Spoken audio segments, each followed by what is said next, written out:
my hand up and say now it's probably the hardest movie I've ever done.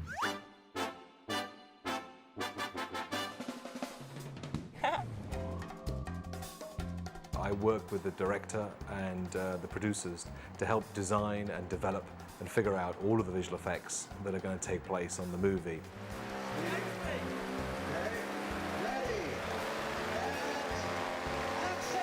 CG has a lot of great uses. We use some of it in the movie, but Willy Wonka, it's kind of about texture.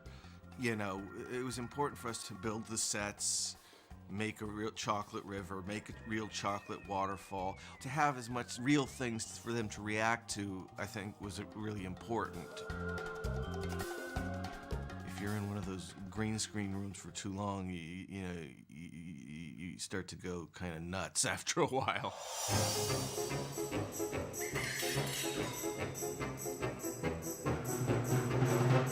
Joss Williams, our special effects guy, took on the whole process of chocolate river making.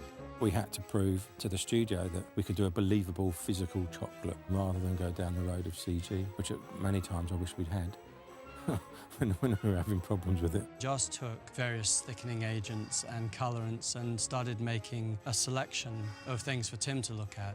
Our effects guy spent months trying to find the right texture of chocolate, because we didn't want it to be like just brown water, you know. We wanted it to have a, you know, an alluring quality that felt like chocolate. It looks like chocolate in the pan just at the point before it sort of solidifies.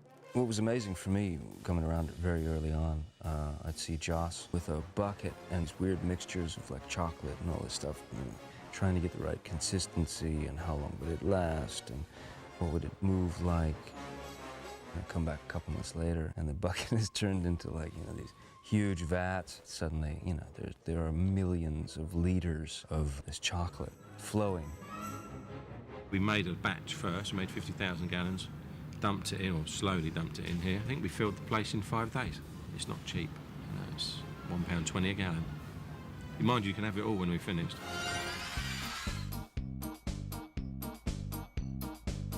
There's a sequence where Augustus Gloop is eating the chocolate from the side and he falls in, and then the chocolate mixing machine comes down, starts sucking the chocolate up. We had to test the fat suit that the prosthetics had made to make sure it wasn't too buoyant, wasn't too heavy, didn't take in the chocolate and become, you know, an enormous weight around him. Once you're in, you'll be warm. It's okay. Yeah, it's good. Look. It's fine.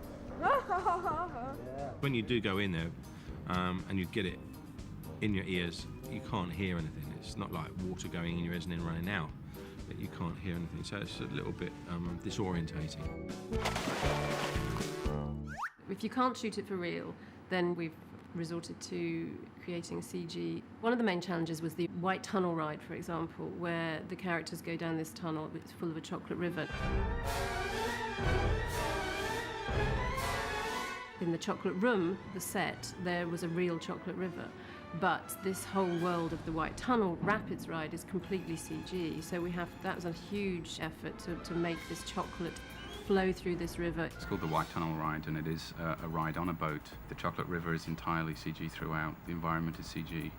And there are a good, I think, 15 entirely digital shots with all of the actors on the boat. It's like a roller coaster ride, and you've got a CG boat with CG Oompa Loompas mixed with a live action boat shot on green screen. What we have is a miniature version of the boat. Each one of these points is a potentiometer, gives an electrical reading of exactly where the cylinders are. So whatever I do with the model, the boat will copy. The Violet Blueberry sequence was an interesting one for us. It actually came very late in the show for us. It was originally going to be achieved practically on set. I blow up into a huge blueberry. Something's pushing on me. That's very weird. Show your rear end. It's really fun to blow up. It's just get a blue face. This is early experiments with Violet's midsection that blows up, and this is her initial shape for her in her first stage. So that's sort of illustrated here on this maquette here. This is her actual scale size, and she's starting to inflate up from there. Once the sequence was shot and Tim was cutting it, the decision was made that what had been filmed on set didn't really suit his needs. It wasn't really what he wanted. And so he turned to visual effects to come up with some ideas.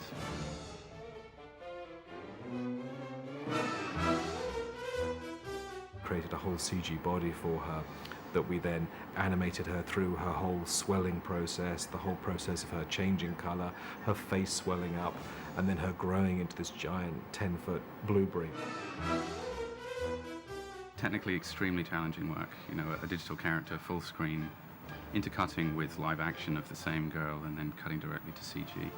Trying to make that seamless is a big challenge for us. It's a sort of mixture of the real little girl's head in some shots, CG heads in others, and a CG body.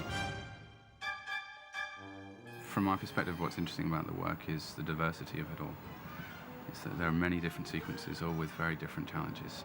It's the ultimate praise for the visual effects house when people don't know that they are visual effects, and so they'll be very happy with that.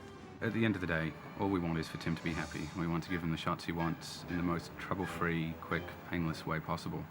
That's really what my job is. CG has a lot of, you know, it's great uses. You always like to feel creative when you're making a movie.